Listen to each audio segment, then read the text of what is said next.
जय श्री कृष्णा। राधे राधे। आज हम आपके लिए एकादशी रात्रि में श्री हरि के समीप जागरण करने का महात्म्य लेकर आए हैं।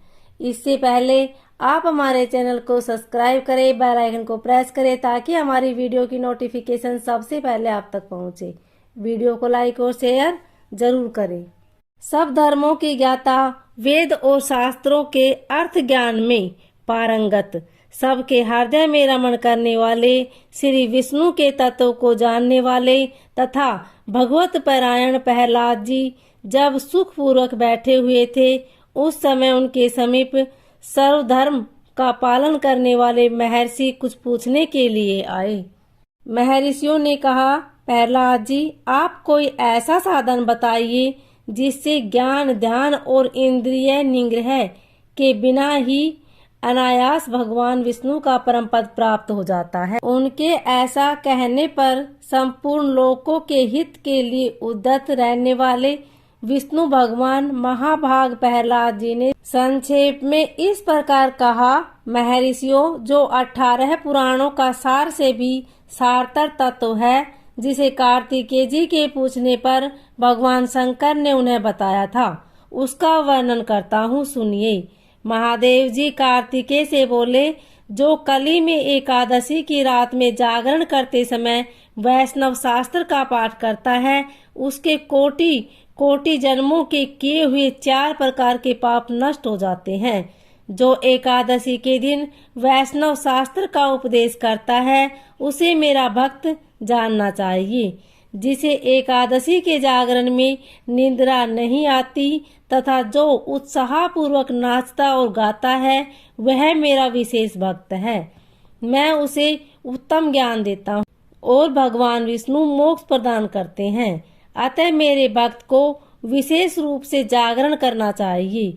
जो भगवान विष्णु से वैर करते हैं, उन्हें पाखंडी जानना चाहिए। जो एकादशी को जागरण करते और गाते हैं, उन्हें आधे निमेष में अग्निष्टोम तथा अतिरात्र यज्ञ के समान फल प्राप्त होता है।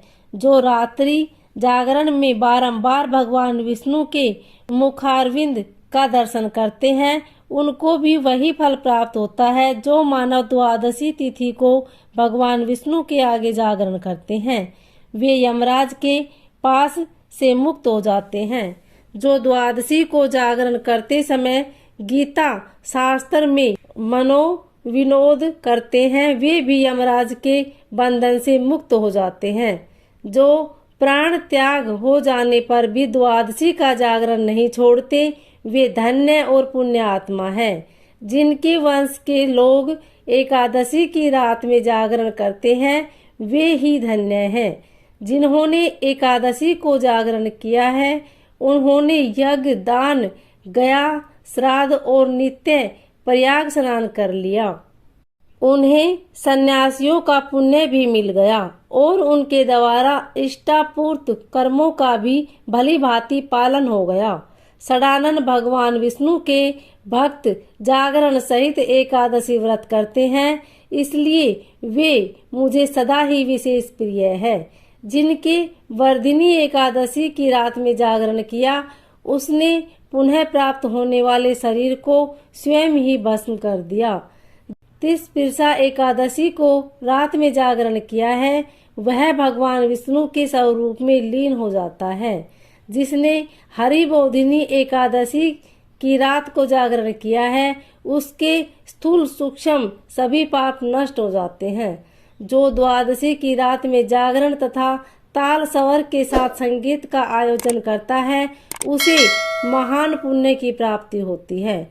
जो एकादशी के दिन ऋषियों द्वारा बनाए हुए दिव्य स्त्रोतों से ऋग्वेद, यजुर्वेद तथा सामवेद के वैष्णव मंत्रों से संस्कृत और प्राकृत के अन्य स्त्रोतों से वह गीत, वाद आदि के द्वारा भगवान विष्णु को संतुष्ट करता है, उसे भगवान विष्णु भी परमानंद प्रदान करते हैं। जो एकादशी की रात में भगवान विष्णु के आगे वैष्णव भक्तों के समीप गीता और विष्णु सहस्त्र नाम का पाठ करता है, वह उस परम धाम में जाता है जहाँ साक्षात भगवान नारायण विराजमान है। पुण्य में भगवत तथा स्कंद पुराण भगवान विष्णु को प्रिय है। मथुरा और वज्र में भगवान विष्णु के बाल चरित्र का जो वर्णन किया गया है, उसे जो एकादशी की रात भगवान केशव का पूजन करके पढ़ता है, उसका पुण्य कितना है यह मैं भी नहीं जानता। कदाचित भगवान विष्णु जानते हो। बेटा, भगवान के समीप गीत, नृत्य तथा स्तोत्र पाठ आदि से जो फल होता है, वही कली में श्री हरि के समीप जागरण करते समय विष्णु सहस्त्र नाम, गीता तथा श्रीमद् भगवत का पाठ करने से सहस्त्र गुणा होकर मिलता है। जो श्री हरि के समीप जागरण करते समय रात में दीप जलाता है, उसका पुण्य 100 कल्पों में भी नष्ट नहीं होता। जो जागरण काल में मंजीरी सहित तुलसी दल से भक्ति पूर्वक श्री हरि का पूजन करता है, उसका पुनः इस संसार में जन्म नहीं होता। स्नान, चंदन, लेप, धूप, दीप, नैवेद्य और तांबुल, यह सब जागरण काल में भगवान को समर्पित किया जाए तो उससे अक्षय पुण्य होता है। कार्तिकेय, जो भक्त मेरा ध्यान करना चाहता है, वह एकादशी की रात्रि में श्री हरि के समीप भक्ति पूर्वक जागरण करे। एकादशी के दिन जो लोग जागरण करते हैं, उनके शरीर में इंद्र आदि देवता आकर्षित होते हैं।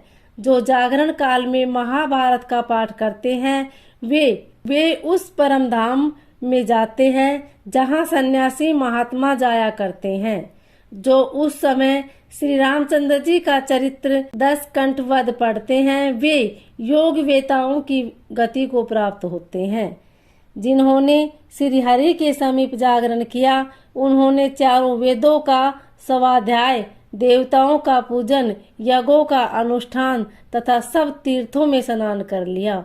श्री कृष्ण से बढ़कर कोई देवता नहीं है और एकादशी व्रत के समान दूसरा कोई व्रत नहीं है। भगवान विष्णु के लिए जहाँ जागरण किया जाता है और जहाँ शालिग्राम शिला स्थित होती है, वहाँ साक्षात भगवान विष्णु उपस्थित होते हैं।